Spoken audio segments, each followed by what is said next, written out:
What's going on, everybody? This is BoxingWave. First, I want to start up by saying thank you to everyone that showed me love and support, anyone that sent me their condolences and all of that. If you don't know, my grandmother passed away late Tuesday night. I was actually live when she passed. The very last video that I did, I was live, very late live video that I did. And then I got off as soon as I signed off, I checked my phone and I saw all the missed calls and I already knew what it was. It is what it is, but I want to thank everybody that showed me their love, you know what I mean? I really appreciate that. I read every comment, so anyone that came through and dropped some kind of love, and I really appreciate that. My grandmother has always been my favorite person ever. That's the first person that really took care of me. She's been, through a lot over the years for a long time. And she really fought all the way to the end. But she passed very peacefully. And yeah, so I just want to thank everybody for that. All right. I've been trying to get back in the mood to doing content the last couple of days. There's times where I see certain stuff going on with boxing and I want to get on, and then when I'm ready to get on, I'm not really in the mood to talk. I'm out right now. I'm in Harlem right now. I had to make a couple stops, and I felt like just jumping on and doing a quick video about Crawford Spence and Crawford. I'm glad what I'm seeing. A lot of people seem to be excited for the fight. Everybody's talking about the fight. We got a couple of months to go, but everybody's talking about the fight, and both of these guys got plenty enough time to prepare. And I think the key thing with me, and I'm gonna keep doing videos on this because I listen to a lot of people. I've listened to some people that create content on a fight. And one thing about this fight, regardless how you feel about the two, at least with them, even though this fight could have happened earlier, at least the two hasn't really shown any real hard signs of decline. You know what I mean?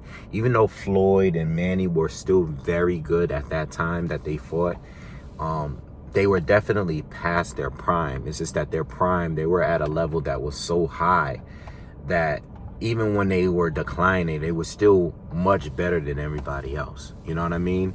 And I feel like even if Bud or even if Arrow is not at the absolute prime, well, first of all, they haven't really shown signs of slipping, but even if they're not that, they're very close to it. You know what I mean? I'm judging based on the most recent fights. You know what I mean? So that's good. So that's why I don't complain too much of the timing of it. I was frustrated before the fight was announced simply because I was just frustrated and tired of the back and forth and the bickering between the fans on who fault it was. A lot of the fault for me, and at least on my end, became it was about the politics of it. You know what I mean? I know I am more of a Bud supporter when it comes to these two. I like Arrow outside of Bud, but when it comes to him and Bud, I'm pro Bud. You guys already know. But I like Arrow, and I feel like a lot of things that went down has a lot to do with the business side of things, and why this fight didn't go down, more so on Team Arrow's fault. That's just my views on it. I think no one's gonna ever know the true 100% of why things happened the way they did, but I believe that this fight could have happened earlier. But it is what it is. At least neither one of them is showing like hard decline. I think with Bud, obviously he's a little older, but I don't think it really always depends on age. You know what I mean? Bud is a little older, yes, but Arrow's been through a lot. The eye injury, the car accidents and all that. So he's been through a lot. But even with all of that, he still have looked good and performed in the fights, his comeback fights that he's had. So I know Arrow is the one that is probably, he's been out of the ring for at least a year now since fighting Ugas, so he hasn't had a chance to have a tune-up. He's Mr. No tune-ups, so he's never had an easy fight in between. It's been a while since he took a real like tune-up level type of fight, but I'm happy overall. One thing, and I gotta do a lot of videos. I've done so many videos on this in the past, but I'm gonna do a lot of videos of this fight leading up to the fight because I'm so hyped about it, and I think it needs to be pushed and promoted as best as possible. But one thing what I will say, when I think about the fight, sometimes we can talk about all the technical aspects. We know what skills, Bud brings to the table. We know what Errol brings to the table. When you think of Bud, we think of the higher boxing IQ. We think about the movement. We think about the ability to adjust and switch and all of that. We always think about all of those things. And then when we think of Errol, we think of the guy that has been a career welterweight, has been fighting better fighters through it at welterweight through his career. We think of how big he is, how much of a dog he is, how much of a jab he has. And I think we don't give him enough credit for his IQ, because he does have a very good IQ as well. All right, but when we think about those two, but this is the thing, and I think it can go either way. I think these fighters, in order to win, I think these fighters have to go into the fight with a poor ego. They can't do that. And what I mean by that, I don't want them to go in a fight, because regardless, I am Team Bud. I do want it to be a good fight. I feel like if someone is dominated, they're going to take a lot of backlash, a lot of unnecessary backlash, because both of the fighters are very good, and most people consider both to be in their pound for pound list somewhere, somewhere in the top 10. Both of these fighters can't go in there thinking that they can beat the other fighter at their own game. You know what I mean? Spence can't go in there trying to outthink Bud. Bud can't go in there trying to outdog Spence. You know what I mean? We see a lot of fighters try to do that. Devin Haney even tried to do it a little bit. I felt he was trying to do it because regardless of how you think who won that fight, you got to admit, you were a little surprised at the approach that Devin Haney took in the fight. You know what I'm saying? Like, he was in the mix with Loma. You know what I mean? He didn't hold that much. He didn't keep distance that much. He actually was in the trenches with Loma. You know what I'm saying? A lot of the size and length advantage that Devin Haney had going into that fight, you were surprised, at least I was surprised, and I heard many people say that. I'm surprised he stayed in the pocket that much with Loma, and he did well. He was able to hold off and hold his own. We know that Bud is a dog too. We know that Bud is capable of getting in the mix and exchanging shots with some powerful hitters and all that. We know that. But he cannot take that approach, because he would be giving away the advantages that he has. And I know that Spence is very good at controlling distance as well. You know what I'm saying? You see it in every single fight. You've seen it in a Lamont Peterson fight. Lamont in that fight always has been a dog on the inside. He's always has been had a very good inside game. And even though Spence has that, Spence used his jab and he used the distance and kept Lamont on the outside. I know Lamont wasn't at his prime at that time, but still, it's just the way that Spence chose to fight him as opposed to everybody else. Spence doesn't get enough credit for his ability to control distance. Even with a smaller Mikey Garcia, he didn't go in there and just try to just bully him with size. He didn't do that until the later rounds, where he was clearly trying. There was a couple of those rounds where he was kind of like really like pressing Mikey, but at that time, the damage had already been done. He was already up so many rounds, and he already had put some work on Mikey to be able to do that. Spence needs to take the approach where at some point, you know, he's gonna have to make it physical. You want Bud to fall into that trap and thinking that he can be stronger than you and he could outpunch you and he could beat you up on the inside. You want Bud to fall into that trap and thinking that he's stronger.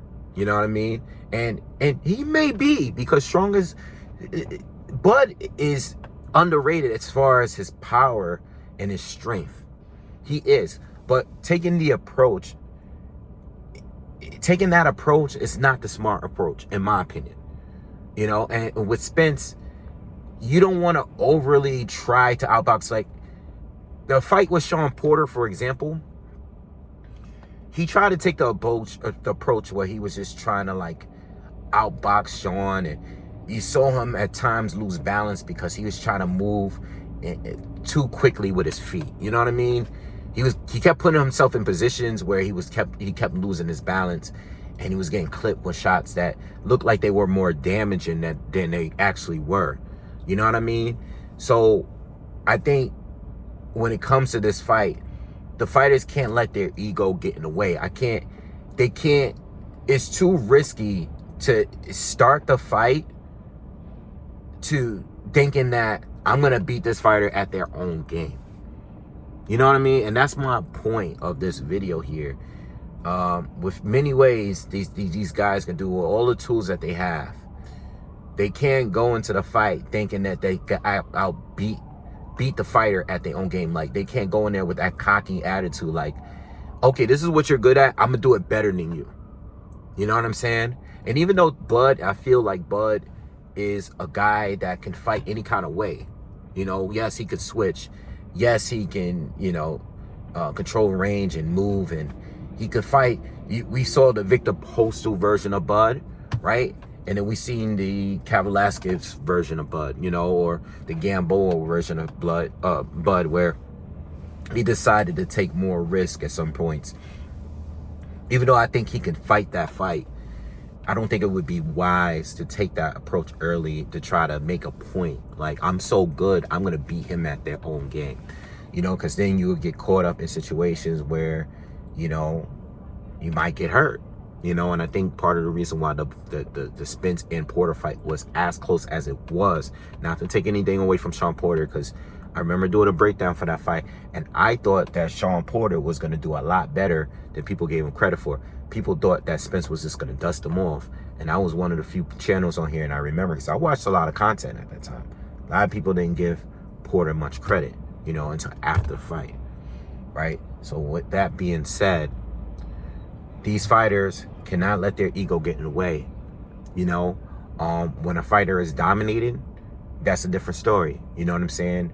I don't think Spence is going to try to be a dog early in a fight, because he never does. You know, Spence is the type of guy, especially early on, where, you know, he's using his jab, he's keeping that distance, you know, and like he's landing left hands from the outside. You know, he's taking quick step backs. He has a good boxing IQ. He really does.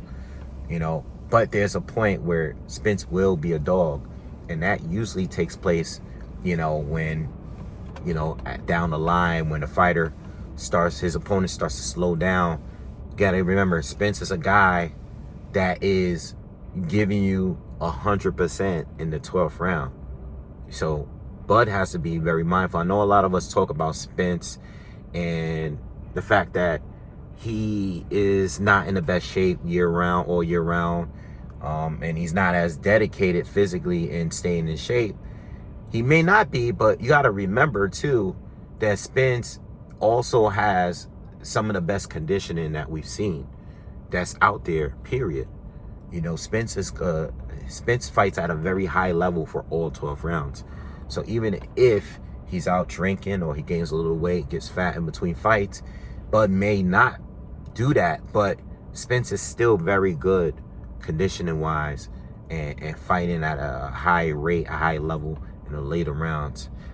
We know that comes with Bud anyway. Bud is a kind of guy that, you know, like, he knows how to turn it to a different level when he chooses to. That's how he was able to just stop Sean Porter the way he wanted to. Even though a lot of you feel like, oh, his daddy threw the towel in.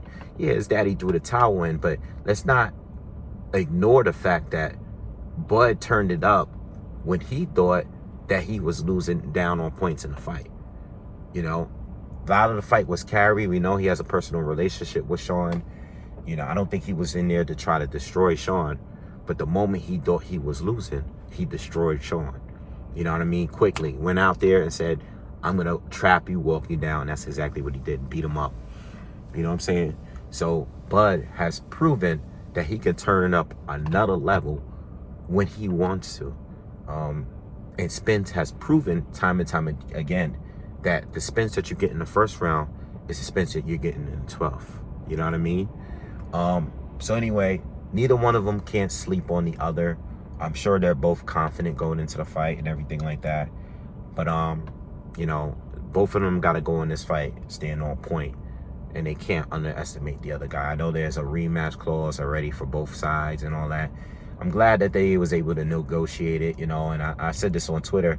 You know, maybe more of these fighters need to reach out, you know, and just speak to each other. Because you got to remember, these as advisors, these managers, these promoters, at the end of the day, they work for you. You know, I think when you're a guy on the come up, yeah, you can't dictate much. But when you're at this level, when you've already made millions and you've been on pay-per-views and you're pound for pound, that's when you're able to dictate things more. And I think Spence and Bud, the reason why we're getting this fight is because they were able to speak to each other and work things out. You know what I'm saying? Instead of just keep running social media and all that about everything. All right. So anyway, I'm going to get on out of here, man. Glad to be back on here. I just needed I wanted to talk boxing for the last couple days, but you know, some days is up and down. My grandmother, like I said, she's my favorite person, man. Sweetest person I've ever known in my life, most genuine person I've ever known in my life. You know, but she was really going through it, man. And but she passed very, like I said, she passed very, very peacefully. And again, thank you for everyone that reached out this week. You know, and I'll see you guys on the next one. All right, y'all have a good one. Peace.